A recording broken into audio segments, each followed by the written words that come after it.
사람의 인생이 바닥으로 곤두박질 치는 건 정말 한순간이더군요.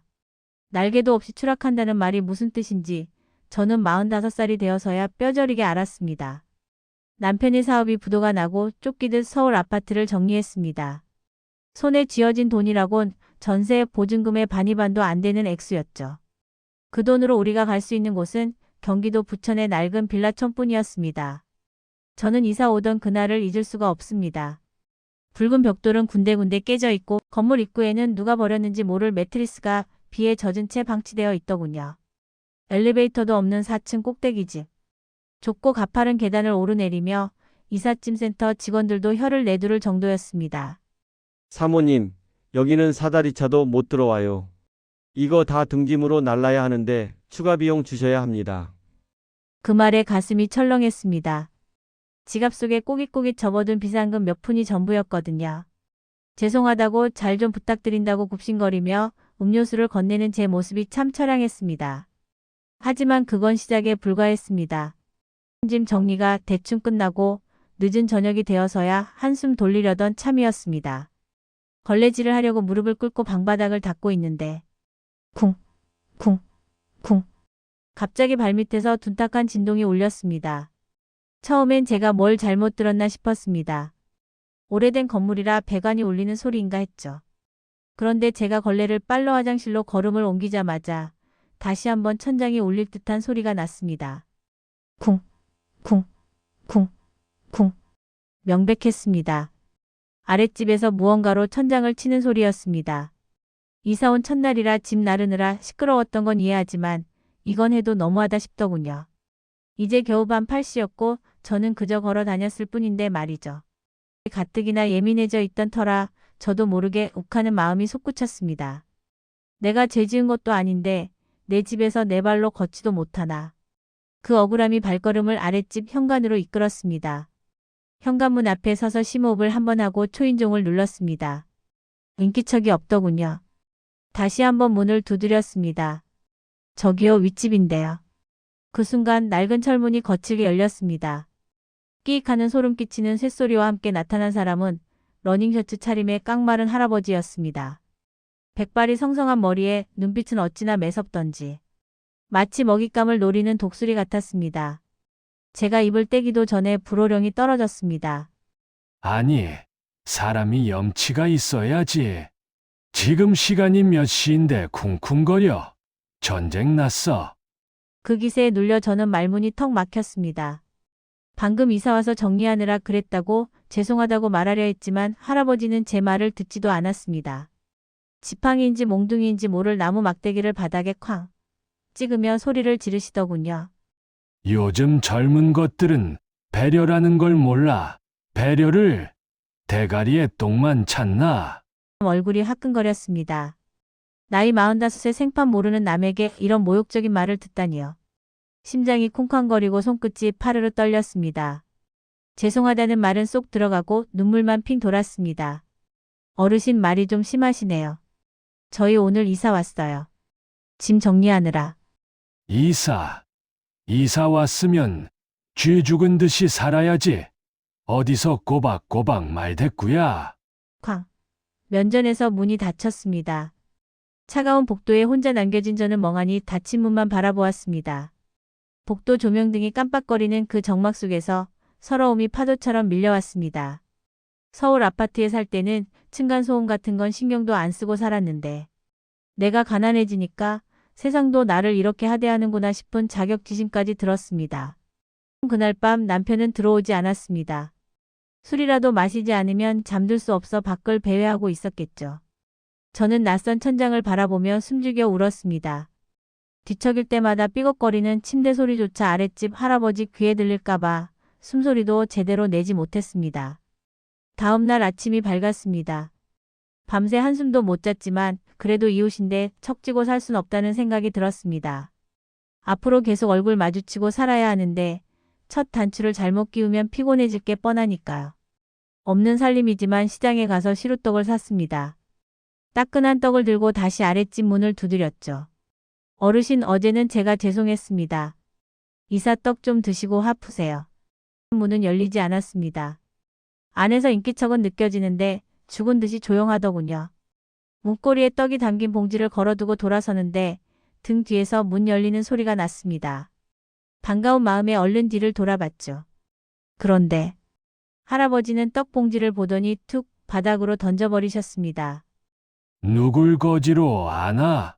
이런 거 가져오지 말고 발 뒤꿈치나 들고 다녀.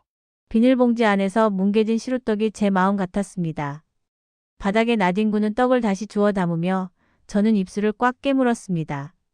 화해는커녕 전쟁이 시작됐구나 싶었죠. 그때는 몰랐습니다. 그 표독스러운 할아버지의 고함 소리가 사실은 외로움에 지친 비명이었다는 것을요. 그리고 그 낡은 현관문 안쪽에 제가 상상조차 하지 못한 아픈 사연이 숨겨져 있었다는 것을. 그때의 저는 꿈에도 몰랐습니다. 단지 이 지옥 같은 빌라에서 어떻게든 살아남아야 한다는 도끼만 품었을 뿐이었죠. 그날 이후 우리 집 거실은 지뢰밭이 되었습니다. 발뒤꿈치를 들고 걷는 건 기본이고 청소기조차 마음 놓고 돌릴 수 없었죠. 숟가락 하나라도 떨어뜨리는 날엔 바닥이 꺼져라 한숨부터 나왔습니다. 또 그 호랑이 같은 할아버지가 몽둥이를 들고 올라올까 봐 심장이 쪼그라들었거든요. 사람이 참 간사하죠. 공포가 지속되니 나중에는 오기가 생기더군요. 저 노인네 하루 종일 집구석에 박혀서 내 발소리만 감시하나.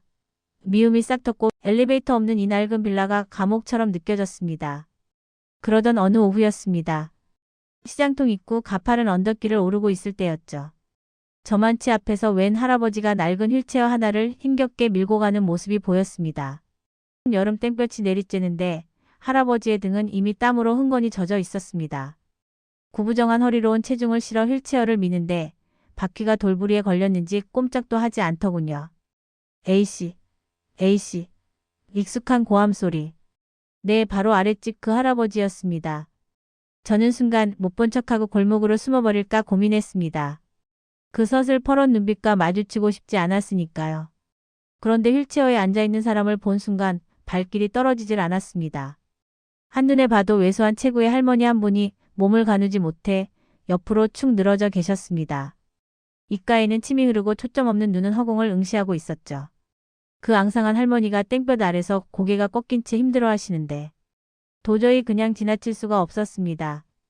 오지랖이라고 욕을 먹더라도 일단 돕자 싶어 달려갔습니다. 어르신, 제가 좀 거들게요. 제가 휠체어 손잡이를 잡자 할아버지는 소스라치게 놀라며 돌아보셨습니다. 저를 알아본 눈동자가 심하게 흔들렸습니다. 당연히 비켜. 라고 소리칠 줄 알았는데 할아버지는 아무 말도 하지 못하셨습니다. 그저 거친 숨만 헉헉 몰아쉬며 땀으로 범벅이 된 얼굴을 소매로 훔칠 뿐이었죠. 제가 뒤에서 힘껏 밀자 꼼짝 않던 휠체어가 굴러가기 시작했습니다. 그 가파른 언덕을 다 올라와서야 저는 손잡이를 놓았습니다. 할아버지는 여전히 저와 눈을 마주치지 않았습니다.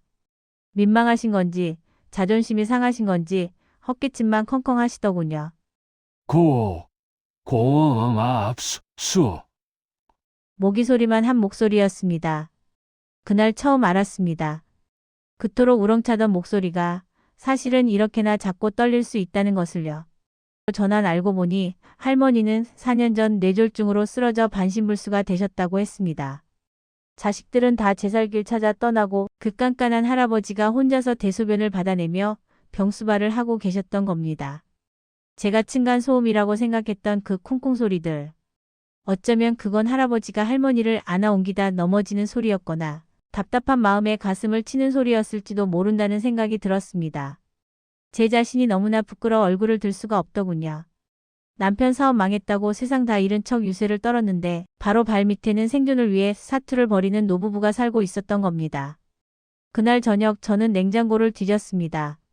친정에서 가져온 묵은지와 장조림 그리고 시장에서 산 말랑한 두부를 꺼냈습니다. 할머니가 식기 좋게 두부를 으깨서 나물을 무치고 국을 끓였습니다. 반찬통에 정갈하게 담아 아랫집 문고리에 걸어두었습니다. 배를 누를 용기는 없어 쪽지만 하나 붙여뒀죠. 어르신 저 401호예요. 시골에서 반찬이 좀 많이 올라와서 나눠 먹으려고요. 할머니 입에 맞으실지 모르겠네요.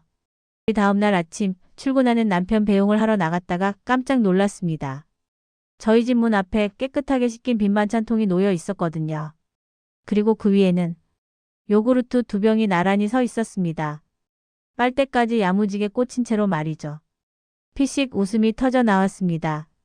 그 깐깐한 양반이 슈퍼에 가서 그 작은 요구르트를 사고 빨대까지 챙겨왔을 모습을 상상하니 가슴 한구석이 몽글몽글해졌습니다. 그 요구르트는 세상 어떤 산의 진미보다 달콤했습니다. 그게 시작이었습니다. 저는 틈나는 대로 부침개를 붙이고 죽을 쏘아 날랐습니다. 할아버지는 여전히 마주치며 뭘 이런 걸 자꾸 해와. 귀찮게. 라며 툴툴대셨지만 빈 그릇이 돌아올 때면 어김없이 초코파이 하나, 사과 한 알 같은 소소한 답례품이 들어 있었습니다. 어조삭막했던 빌라 복도에 음식 냄새가 오가고 사람 사는 온기가 돌기 시작했습니다. 저는 할아버지를 호랑이가 아니라 츤데레 옆집 할배라고 부르기 시작했죠. 남편도 당신 덕에 내가 아랫집 눈치 안 보고 산다며 좋아했고요. 그렇게 우리는 이웃사촌이 되어가고 있었습니다. 가난하고 낡은 빌라지만 서로의 체온으로 버틸만 하다고 생각했죠. 하지만 평화는 그리 길지 않았습니다. 우리가 쌓은 그 얄팍한 정으로 감당하기엔 노부부에게 닥친 현실은 너무나 가혹하고 위태로웠습니다. 어느 날 늦은 밤 그 소리가 들리기 전까지는 우리는 정말 아무것도 몰랐습니다. 긴장감이 감도는 낮고 빠른 호흡으로 가을 장마가 시작된 날이었습니다. 창문을 때리는 빗소리가 유난히 거칠어서 저는 쉬이 잠들지 못하고 뒤척이고 있었습니다. 남편은 코를 골며 자고 있었지만 저는 당장 다음 달 카드값을 메울 생각에 머릿속이 복잡했거든요. 시계를 보니 새벽 2시가 조금 넘어가고 있었습니다. 그때였습니다. 쿵. 평소의 층간 소음과는 차원이 달랐습니다. 마치 무거운 쌀가마니가 바닥으로 떨어지는 듯한 둔탁하고 거대한 소리. 건물 전체가 휘청이는 것 같은 착각이 들 정도로 끔찍한 진동이었습니다. 그리고 곧이어 으악. 여보. 할망구야.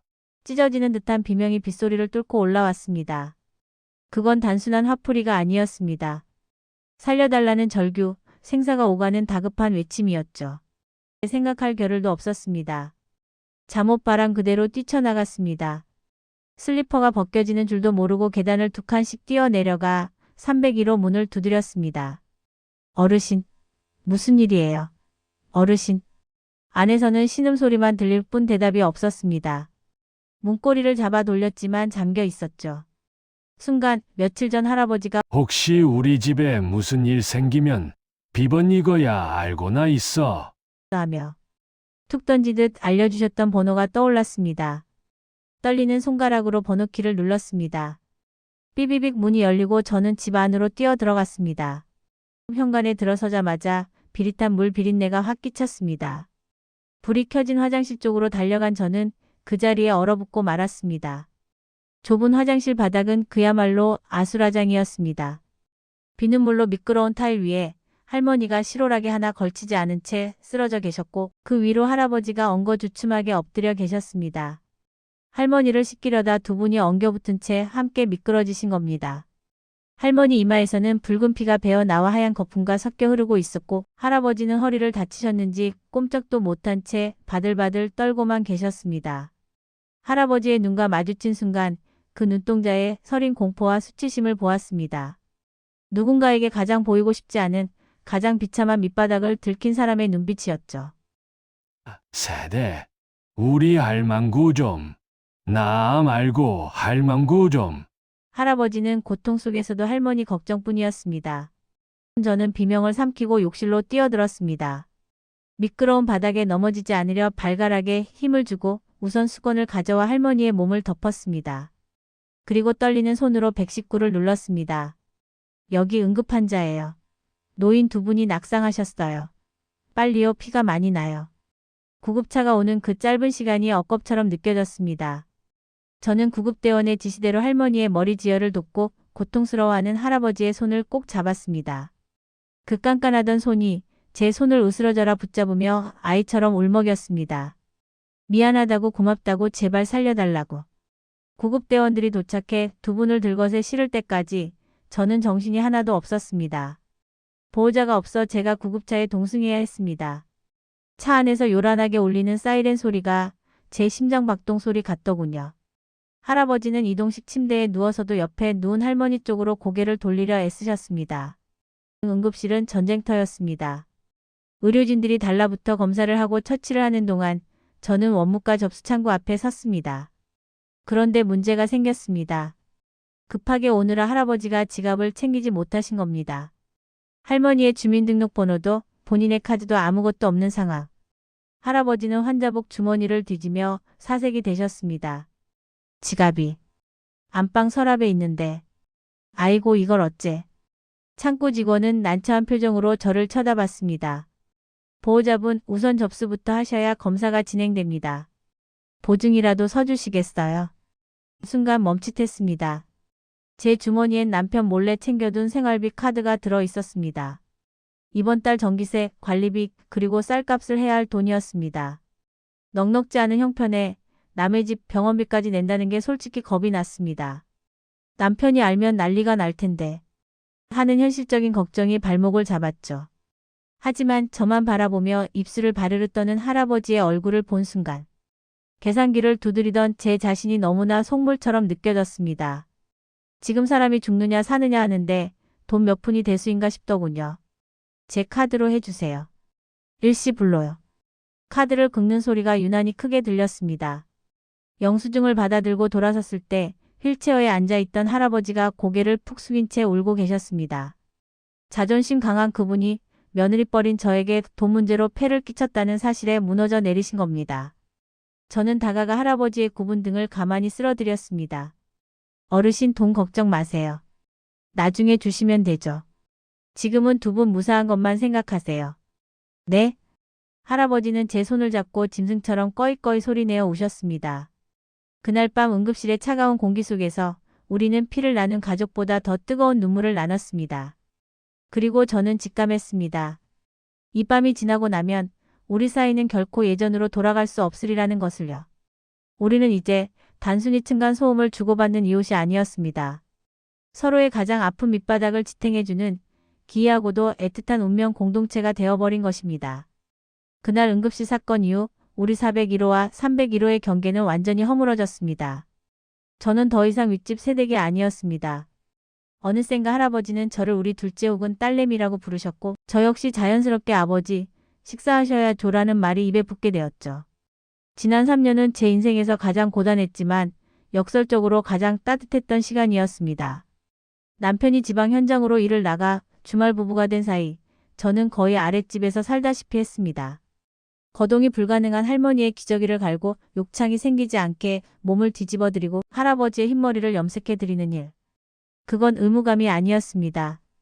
그저 저를 볼 때마다 아이처럼 환하게 웃어주시는 두 분의 눈빛이 저를 움직이게 했으니까요. 하지만 이별은 예고 없이 그러나 예정된 수순처럼 찾아왔습니다. 지난 겨울 유난히 눈이 많이 내리던 날밤. 할머니는 주무시는 듯 고요히 숨을 거두셨습니다. 할아버지는 할머니의 차가워진 손을 볼에 비비며 소리 없이 우셨고 저는 그 옆에서 마지막 가시는 길 외롭지 않게 연부를 외든 말을 건넸습니다. 어머니 고생 많으셨어요. 이제 아프지 말고 편히 쉬세요. 장례식장은 썰렁했습니다. 조문객이라곤 동네 노인정분들과 제 지인 몇 명이 전부였죠. 그런데 정작 상주 자리에 서 있어야 할 사람들은 보이지 않았습니다. 할아버지의 아들과 딸, 그러니까 저에게는 남보다 못한. 그 자식들은 입관식이 다 끝나갈 무렵에야 허겁지겁 나타났습니다. 검은 세단을 타고 나타난 그들의 모습은 참으로 화려하더군요. 아들은 명품 양복에 번들거리는 구두를 신고 있었고 딸은 장례식장과는 어울리지 않는 진한 화장에 명품 백을 들고 있었습니다. 어머니의 영정사진 앞에서 그들이 흘린 눈물은 죄송하지만 제 눈엔 악어의 눈물처럼 보였습니다. 곡소리는 요란했지만 눈동자는 건조했으니까요. 그들은 오자마자 저를 위아래로 흘어보았습니다. 마치 이 여자는 뭔데 여기서 설치나 하는 눈빛이었죠. 저는 3일 내내 주방과 빈소를 오가며 국을 푸고 손님을 맞았습니다. 팔목이 시큰거리고 발바닥이 부르텄지만 넋이 나간 할아버지를 대신해 누군가는 해야 할 일이었으니까요. 문제는 이튿날 밤 터졌습니다. 손님들이 빠져나가고 텅 빈 장례식장 구석에서 자식들이 나누는 대화가 제 귀에 꽂혔습니다. 야, 아버지 저 빌라 말이야. 요즘 재개발 소문 있던데 얼마나 하니? 몰라. 근데 병원비랑 장례비 빼면 남는 거나 있겠어? 요양병원 모시려면 그 돈으론 택도 없을 텐데. 어머니의 시신이 아직 식지도 않았는데 그들은 계산기를 두드리고 있었습니다. 심지어 딸은 육개장 그릇을 나르는 저를 보며 툭 한마디를 던지더군요. 아줌마, 여기 김치 좀 더 줘요. 그리고 나중에 정산할 때 인건비 어떻게 되는지 영수증 끊어주세요. 순간 제 안에서 무언가가 툭 끊어졌습니다.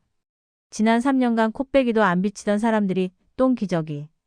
한 번 안 갈아본 사람들이 나를 파출부 취급하며 돈 타령을 하다니. 제가 쟁반을 내려놓고 뭐라 한마디 하려던 찰나였습니다. 할아버지가 드시던 숟가락을 바닥에 집어던지셨습니다. 장례식장이 떠나갈 듯한 고함이 터져 나왔습니다. 이 천하의 호로 자식들아. 할아버지는 부들부들 떨리는 몸을 지팡이에 의지해 벌떡 일어나셨습니다. 그리고 핏발선 눈으로 자식들을 노려보며 소리치셨습니다. 니들이 사람이냐? 짐승도 지 어미 죽으면 슬퍼할 줄 알아. 4년 동안 니 어미 똥 한 번 닦아준 적 있냐? 전화 한 통 살갑게 한 적 있어. 아들과 딸은 당황해서 아버지, 왜 이러세요? 남들 보는데. 하며 웅성거렸습니다. 할아버지는 지팡이로 저를 가리키셨습니다. 저 사람 미경이가 내 딸이다. 니들은 손님이야. 손님이면 육개장 처먹고 절이나 하고 꺼져. 유산 그 쥐꼬리만한 빌라 팔아서 니들 줄 돈 10원 한 장 없다. 다 사회에 환원하고 죽을 테니 그리 알아. 장례식장엔 찬물을 끼얹은 듯 정적이 흘렀습니다. 자식들은 얼굴이 불그락 푸르락해져서 아무 말도 못하고 고개만 숙였죠. 할아버지는 씩씩거리다 힘이 풀리셨는지 휘청거리셨고 제가 얼른 달려가 부축했습니다. 제 품에 안긴 할아버지의 몸은 앙상한 뼈만 남아 너무나 작고 가벼웠습니다. 그 메마른 등에서 느껴지는 격한 흐느낌이 제 가슴을 후벼 팠습니다. 미안하다. 미안하다. 미경아. 내 자식 놈들이 못나서 내가 너한테 못할 짓을 했다. 저는 할아버지를 끌어안고 함께 울었습니다. 피 한 방울 섞이지 않았지만 우리는 알았습니다. 서로의 고통을 가장 잘 아는 우리가 이 세상 누구보다 친한 가족이라는 것을요. 장례가 끝나고 며칠 뒤 할아버지는 주변 정리를 시작하셨습니다. 자식들의 성화 때문이 아니었습니다. 스스로의 결심이었죠. 이제 나도 쉴란다. 너한테 더 짐 되기 싫어. 실버타운 갈 거야. 거기 밥도 잘 나오고 친구도 많다더라. 저는 말리고 싶었습니다. 그냥 저희랑 같이 살자고 말하고 싶었습니다. 하지만 할아버지의 눈빛이 너무나 확고해서 차마 입이 떨어지지 않았습니다. 그건 자존심이 아니라 딸 같은 저를 위해 베푸는 마지막 배려임을 알았기 때문입니다. 텅 빈 301호에서 짐을 싸던 날, 할아버지는 오래된 자개장 깊숙한 곳에서 무언가를 꺼내 오셨습니다. 먼지 쌓인 낡은 상자 하나. 그것이 우리 이별의 그리고 이야기의 마지막 장이 될 줄은 꿈에도 몰랐습니다. 이사차가 떠나는 뒷모습을 보는 건 언제나 마음 한구석이 뻥 뚫리는 일입니다. 하지만 그날 할아버지를 실버타운으로 모셔다 드리는 승합차의 뒷공무니를 볼 때는 마치 제 가슴의 일부가 떨어져 나가는 것 같은 통증이 느껴졌습니다. 301호는 텅 비었습니다. 할머니의 휠체어도 할아버지가 짚던 손대. 묻은 지팡이도 우리가 함께 나눠 먹던 반찬통들도 모두 사라졌습니다. 남은 건 벽에 걸려있던 달력 자국과 바닥에 희미하게 남은 긁힌 자국들 뿐이었죠. 주인 잃은 텅 빈 집이 뱉어내는 냉기가 윗집인 저희 401호까지 스며드는 것만 같았습니다. 할아버지는 떠나시기 직전 제 손에 낡은 상자 하나를 쥐어주셨습니다. 신신당부하시더군요. 내가 차 타고 저 골목 돌아 나가거든. 그때 열어봐. 지금 열면 나 안 간다. 남편과 마주 앉아 그 상자를 열었습니다. 오래된 박하사탕 냄새가 나는 상자 안에는 꼬깃꼬깃 접힌 편지 한 장과 낡은 통장 하나가 들어 있었습니다. 통장을 펼쳐본 남편이요. 하고 숨을 들이켰습니다. 숫자 0이 몇 개인지 세어보던 남편의 눈이 휘둥그레졌습니다. 5천만 원. 평생 일용직 노동과 경비 일을 하며 10원 한 장 허투루 쓰지 않고 모으셨을 할아버지의 피땀 같은 돈이었습니다. 마지막 페이지에는 해지라는 도장이 찍혀 있었고 그 옆엔 제 이름 석자가 또렷하게 적혀 있었습니다. 저는 떨리는 손으로 편지를 펼쳤습니다. 삐뚤빼뚤 지렁이가 기어가는 듯한 필체. 배움이 짧아 맞춤법도 틀리고 문장도 투박했지만 그 어떤 명문장보다 제 심장을 강하게 후려쳤습니다. 미경아. 보잘것없는 노인네 마지막 가는 길 배웅해줘서 고맙다. 내가 아니었으면 지난 3년 내 사는 게 지옥이었을 거다. 자식 놈들도 냄새난다고 피하던 내 마누라 똥기저귀 내가 군소리 없이 갈아줄 때. 나는 속으로 매일 울었다. 부처님이 계시다면 바로 내가 생불이라고 생각했다. 친딸에게도 못 받아본 따뜻한 밥상 내 덕에 원없이 받아봤다. 이 돈은 내 목숨값이다. 염치 없지만 받아주게. 이거 안 받으면 내 마음이 불편해서 눈을 못 감을 것 같아. 부디 너희 부부 사는데 보탬이 되었으면 좋겠다. 고맙다 내 딸 미경아. 편지를 읽어 내려가는 동안 눈물이 종이 위로 툭툭 떨어져 글씨가 번졌습니다. 남편도 고개를 돌리고 붉어진 눈시울을 훔치고 있었습니다. 이 돈이 어떤 돈입니까? 할아버지가 믹스커피 한 잔도 아까워 참아가며 구멍난 양말을 끼워 신으며 모은 돈일 텐데. 우리가 어떻게 감히 이 돈을 받을 수 있겠습니까? 가난이 죄라고 당장 다음 달 생활비가 급한 처지였지만 이건 아니었습니다. 이걸 쓰면 평생 가슴에 돌덩이를 업고 살 것 같았습니다. 여보 이거 돌려드리자.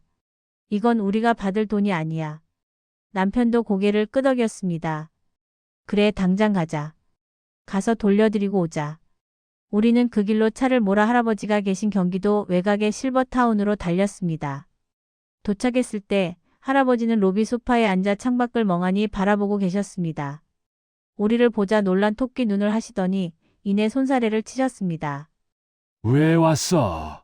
가라니까 왜 또 왔어? 제가 통장과 편지를 할아버지 무릎 위에 올려놓으며 무릎을 꿇었습니다. 아버지 저 이거 못 받아요. 마음만 받을게요. 이 귀한 돈을 어떻게 제가 써요. 나중에 아버지 병원비 하시고 맛있는 거 사드세요. 제발요. 그러자 할아버지가 버럭 소리를 지르셨습니다. 그 옛날 이사온 첫날 들었던 그 쩌렁쩌렁한 목소리였습니다. 이 돈은 돈이 아니야. 내 마음이야. 자식 새끼들도 돈 내놔라 아우성인데 내가 오죽하면 피 안 섞인 너한테 주겠냐. 내가 이 돈 안 받으면 나는 세상 헛산 게 되는 거야. 내 마지막 자존심 지켜준다 생각하고 제발 그냥 가져가라. 그리고 다시는 찾아오지 마라. 정들면 나 여기서 못 산다. 할아버지는 통장을 제 품에 억지로 떠밀어 넣으시고는 뒤도 돌아보지 않고 지팡이를 짚으며 방으로 들어가 버리셨습니다. 그 굽은 등이 어찌나 작고 외로워 보이던지 차마 다시 붙잡을 수가 없었습니다. 닫힌 방문 앞에서 우리는 한참을 서서 울었습니다. 그것이 제가 본 할아버지의 마지막 뒷모습이었습니다. 그로부터 다시 3년이라는 시간이 흘렀습니다. 저희 부부는 여전히 그 빌라에 살고 있습니다. 하지만 많은 것이 변했죠. 할아버지가 주신 돈 5천만 원. 저희는 그 돈을 생활비로 쓰지 않았습니다. 대신 남편이 작은 트럭을 하나 장만하는 데 보탰습니다. 남편은 매일 새벽 그 트럭을 몰고 나가며 말합니다. 이건 할아버지가 사주신 차야. 게으름 피우면 천벌 받지. 덕분에 우리 형편도 제법 나아졌습니다. 빚도 갚고 웃을 일도 많아졌습니다.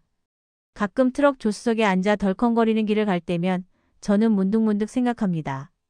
피 한 방울 섞이지 않은 남이 피를 나눈 가족보다 더 뜨거울 수 있다는 것.